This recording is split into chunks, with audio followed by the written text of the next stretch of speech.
Bonjour à tous et bienvenue dans ce nouveau tutoriel. Donc dans cette vidéo, nous allons apprendre à analyser les corrélations entre plusieurs valeurs, ce qui va nous permettre de prendre différents trades en même temps en minimisant les risques. En tradant sur les options binaires sur le forex et les matières premières, en particulier, il est inévitable de passer par la corrélation entre les produits financiers. Tous les actifs financiers ont un rapport plus ou moins rapproché et ont une influence les uns sur les autres. À quoi sert de trader l'euro-dollar à la hausse et le dollar et le franc suisse à la hausse également? En étudiant notre tableau des corrélations, disponible sur notre site, nous apprenons que ces deux couples sont comme une balance. Lorsque l'un monte, l'autre descend automatiquement. Donc un tel set de trades est insensé. Nous allons donc parier uniquement sur des sets de trades sur lesquels il y a très peu de corrélation. On peut voir sur le tableau ici en bleu.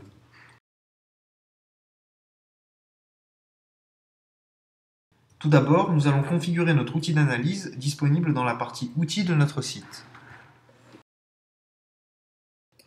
Donc nous allons dans la partie Studies et nous allons utiliser l'outil Bollinger Bands. Donc nous cliquons sur New et on va laisser les réglages qui sont par convention et cliquer sur OK.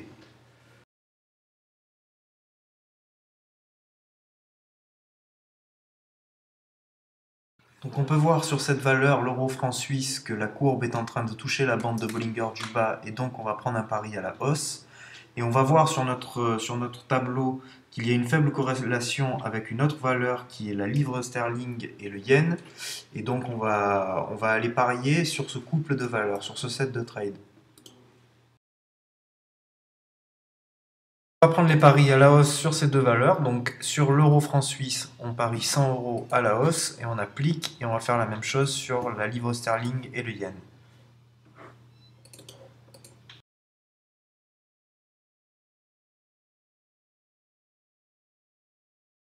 Voilà, et on va passer en accéléré pour aller voir le résultat.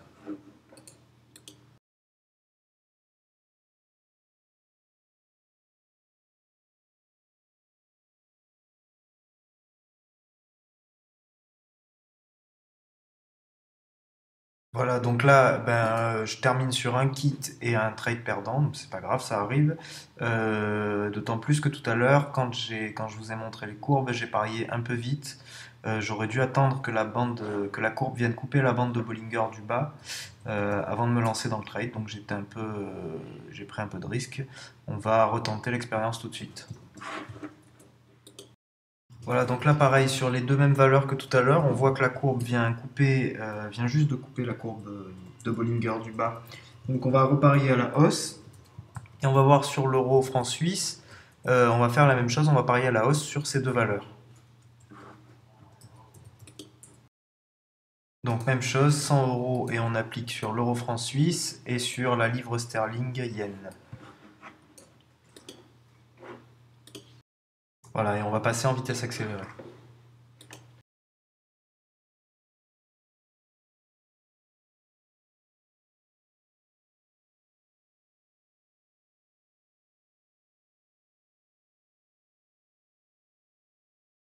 Super, donc là les deux trades sont gagnants, donc un à 81 € et l'autre à 95 €, donc ça nous fait un total de 176 € sur un seul pari, donc c'est plutôt pas mal. Voilà, donc là on voit que la courbe va toucher la bande de Bollinger du haut dans très peu de temps, ce qui me laisse penser qu'elle va sûrement redescendre juste après. On va voir sur l'autre valeur, c'est exactement la même chose, elle est en train de descendre. Donc on va parier sur ces deux valeurs à la baisse, c'est-à-dire en put. On va anticiper un peu sur l'euro CHF, mais bon, on va essayer.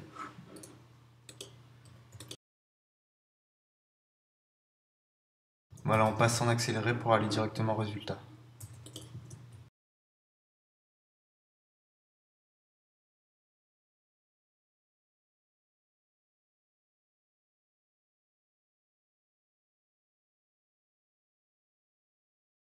Bon, bah là j'en ai un gagnant et un kit. Bon, je pense que c'est celui qu'on a un petit peu anticipé. On aurait dû attendre un peu avant de parier. C'est pas grave. Au moins vous avez bien compris la méthode. Voilà, donc j'espère que ça vous sera utile pour vos prochains trades et je vous dis à bientôt pour une prochaine méthode.